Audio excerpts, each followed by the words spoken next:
As cabines de radialista tiraram tudo e deram fizeram camarote pros parceiros, que eu acho certo, o evento é deles, né? Viola Take 5. Mas é um desrespeito danado. Os caras de Curitiba estavam reclamando contra o Atlético, botaram eles lá num cubículo, assim, chovendo, tá? Não tinha nem cabine. Viola, eu queria que você falasse para nós sobre dois personagens importantes para o rádio. Um deles é o Valdir Pinheiro e o outro o ABG, o perigoso, Ari Bueno de Godoy. Comenta sobre esses dois personagens. Há dois profissionais importantíssimos para o jornalismo esportivo. No caso do Valdir Pinheiro, para o rádio e para a mídia impressa, não é? Era o Valdir que tinha a famosa coluna ali dos anos 70, 80, de olho em tudo. E ele era muito enfronhado, era muito bem informado, ele convivia com dirigentes, com jogadores e na mídia impressa trazia muita informação na sua coluna. E no rádio também, depois como repórter esportivo, trabalhando na Rádio Cultura e acho que em outras emissoras também. O Ari Bueno de Godoy era um ícone, não é? Viera, eu acho que de Ponta Grossa até ex-jogador, entrou no rádio esportivo, se estabeleceu como um dos mais importantes da história, também de uma versatilidade, bom repórter, bom comentarista, atacava de narrador, também muito bem informado, eram profissionais da maior qualificação, com os quais eu tive o privilégio de conviver depois, até trabalhando com o Valdir Pinheiro e com o Ari Bueno de Godoy. Eu de uma geração anterior e eles já maturados, experientes, me ensinaram muito no exercício do jornalismo esportivo, do radialismo esportivo principalmente, homens que realmente têm uma importância vital para a comunicação esportiva de Maringá e para mim profissionalmente. Bom, campanha de 77, o Grêmio de Esportes Maringá não começa bem. Não. Vai para a repescagem, uma articulação, João Paulino, empresário da cidade, trazem jogadores de fora, Didi, Itamar, Nivaldo, recompõe aquele time que chega à final contra o poderoso Curitiba. Tem o primeiro jogo em Maringá, aquele quadrangular, mas o primeiro jogo ali da final de fato, em setembro de 77, o Grêmio vence de 1-0 o poderoso time da capital, né? Qual que é o comentário da imprensa da época de um time do interior estar vencendo um time da capital? A imprensa local é empolgada, não é? Festiva, achando que tinha chegado o momento. A imprensa da capital descrente, incrédula, achando que aquilo era uma circunstância quase que absurda. Que não tinha... E à época, o poderio, a diferença entre as equipes do interior e da capital, do eixo capital, o que se chamava de trio de ferro, à época nem era o Paraná Clube, era o Curitiba, o Curitiba, o Atlético e o Colorado, que depois, com fusão com o Pinheiro, se tornou o Paraná Clube. Essas equipes tinham a supremacia, disputavam competições nacionais e o retrospecto, então, recente, era avassalador. O Coritiba, para que você tenha uma ideia, antes de 1977, eu não sei se estatisticamente estou certo, mas tinha ganho em sequência os 6 campeonatos anteriores. Ele seria heptacampeão do estado se passasse pelo Grêmio de Esporte de Maringá. Esse retrospecto autorizava o time da capital e a própria imprensa da capital a achar que as chances do Maringá, do Grêmio de Esporte de Maringá, eram próximas de nenhuma.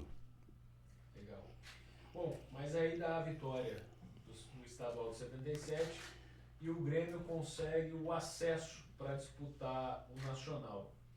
Aquilo foi motivo de grande comemoração pela cidade. O que você se lembra das reações do torcedor quando ele tem o acesso ao Nacional? Foi um pouquinho antes, inclusive, da vitória de 77. De 77.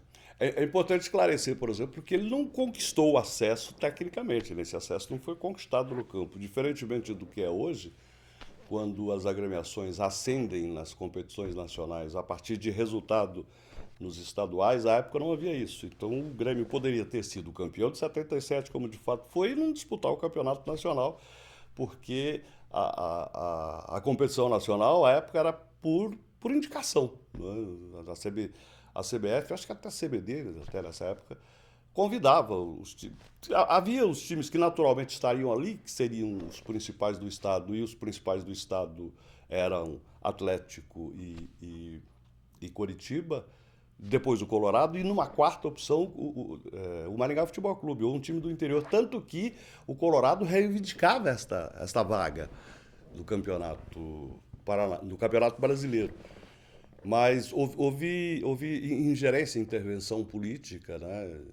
E o convite, quando tanto que as faixas, você pode observar que elas agradecem a políticos da época, né? Dizendo que foi o empenho deles que colocou o Grêmio de Esporte de Maringá na condição de disputante do Campeonato Nacional. Enfim, da forma que chegou não importa muito. Não importava muito para nós, torcedores da época. Importava que o time estava lá e que ia enfrentar grandes siglas do futebol nacional. E quando isso se consolidou, as pessoas foram para a rua como se tivesse conquistado o título, com bandeiras, com desfile em carro aberto, buzinaço pela Avenida Brasil. Daí então pacata Maringá, né? Hoje mais tumultuada, mas na época uma cidade pacata que ficou um verdadeiro fervor, um carnaval antecipado quando o Grêmio teve a confirmação de que disputaria o campeonato nacional, que de fato aconteceu. Legal. Algumas pessoas comentam que havia uma certa rixa entre dois emblemáticos locutores esportivos. De um lado, Ferrari Júnior, do outro, Antônio Paulo Cuca. Qual que é a sua avaliação sobre isso? Tinha, de fato, uma rixa para buscar os ouvintes? O que você analisa sobre isso? Havia uma disputa, sim, por audiência, não é? Como o rádio, à época, era muito importante, o rádio esportivo era preponderante, né, na comunicação, ele era o veículo principal de informações para o torcedor do futebol, principalmente.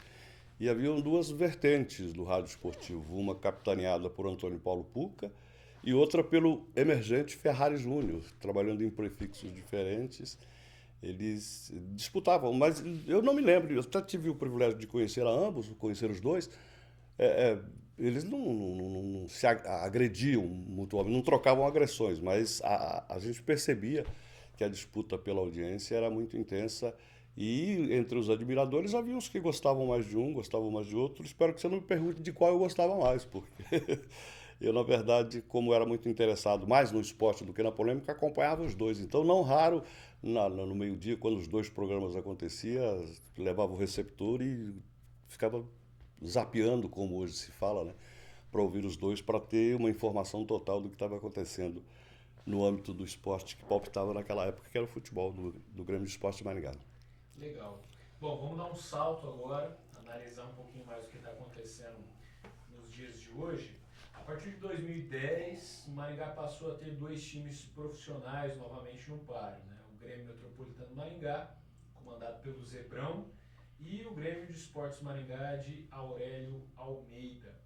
Eu queria que você fizesse uma avaliação das campanhas que esses dois times tiveram ali entre 2010 e 2014, Viola. O Maringá Futebol Clube. Espero sim. Só passar a camisa um pouquinho aqui. Com licença, tá? Melhorou aí?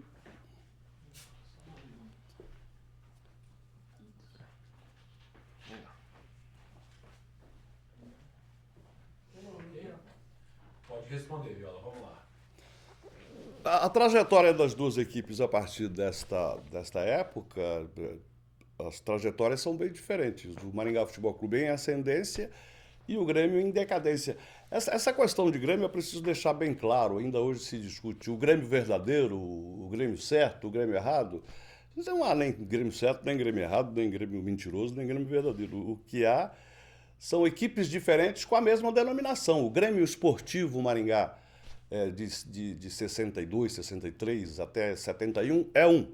O Grêmio de Esportes de Maringá, a partir de 74, é outro. O Grêmio Maringá, o Grêmio de Esportes de Maringá, Sociedade Civil, fundado em 98, que depois viria a ser chamado de Grêmio do Aurélio, é um outro Grêmio. O Grêmio que está estabelecido agora, que os dirigentes dizem ser o Grêmio Resgate, mas na verdade é um quarto Grêmio. Todos são verdadeiros e todos foram instalados, não é, ou reconstituídos para manutenção da paixão do torcedor, notadamente aquele de uma faixa etária mais elevada, que tem lembranças como as que eu tenho do Grêmio de Esporte de Maringá. Mas você me perguntava da trajetória. O Maringá Futebol Clube ascendendo E o Grêmio, até então conhecido como Grêmio do Aurélio, em decadência, não é? Nunca se deu bem, jamais conseguiu voltar. Quando o Aurélio assumiu, o time estava na primeira divisão, 2003, 2004, caiu para a segunda divisão, caiu para a terceira divisão e nunca mais conseguiu resgate. Tanto que foi extinto, ou pelo menos desfiliado da Federação Paranaense. Então, essa existência das duas equipes poder-se dizer que foi salutar, no sentido de uma fortalecer a outra, isso não aconteceu. Um ascendeu, o outro decaiu, e agora são três times profissionais, e direito de cada uma, porque afinal de contas o futebol, diferentemente do que nas épocas antanhas, quando era decorrente de associações, de corporações com sócios, hoje não, hoje são proprietários, então cada um tem seu time, e assim como eu tenho o direito de botar uma padaria no meu bairro, onde já tem duas padarias, o cidadão que montar um time de futebol pode montar na cidade onde já. Agora, no comum, não é bom isso, né? Dizem que um não atrapalha o outro, mas atrapalha sim, é óbvio, é natural. Principalmente porque temos três agremiações e temos um estádio. E não pertence a nenhuma delas, pertence ao município. Logo, você não pode ter um time de futebol se não tem onde jogar. Joga no estádio do município. E as três jogando no mesmo estádio. Direito das três, não estou questionando isso, mas que no cômputo geral não é bom para nenhuma das três, isso seguramente não é, na minha leitura. O que você mais sente falta dos tempos áureos dos times profissionais aqui de Maringá? Eu acho que a atualidade, a realidade atual é melhor em todos os aspectos. À época, as equipes eram movidas por paixões de torcedores, de empresários, de abnegados, de políticos até, que, diferentemente dos dias atuais, tinham possibilidade de alguma forma contribuir.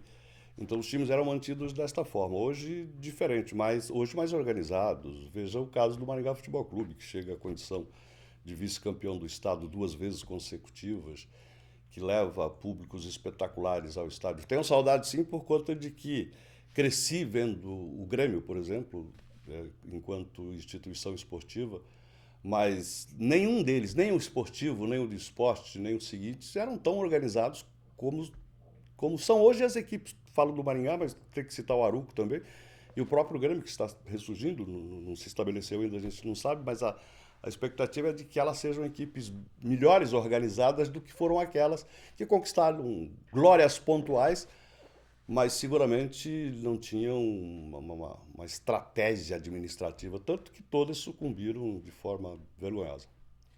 Para encerrar, Viola, o que o futebol foi e é na sua vida? Importantíssimo, importantíssimo, por conta de que moveu minhas paixões, moveu minha paixão, por conta de que me direcionou profissionalmente, não é? Eu sou um jornalista que, em primeiro momento, até nem começa no rádio esportivo. Comecei no que na época era moda, que era o rádio FM, né? Mas pendi para o lado do rádio esportivo e me tornei um jornalista esportivo de rádio, de televisão, numa certa época, e de mídia impressa. Então, profissionalmente, eu passei a viver da informação do futebol. Tem muita importância. Passo isso para os meus filhos, tenho 2 filhos que igualmente gostam, um filho e uma filha que gostam muito de futebol. Tanto que a minha filha, a Amanda, ela aparece no pôster de campeão do Grêmio, que quando voltou para a primeira divisão, em 2001, o terceiro Grêmio, por assim dizer, e aparece no pôster. Então, vivi toda a minha vida. Eu acho que estou entre as pessoas desta cidade que mais vezes esteve no estádio regional Willie Davidson, por conta de que faço isso desde os 14 anos.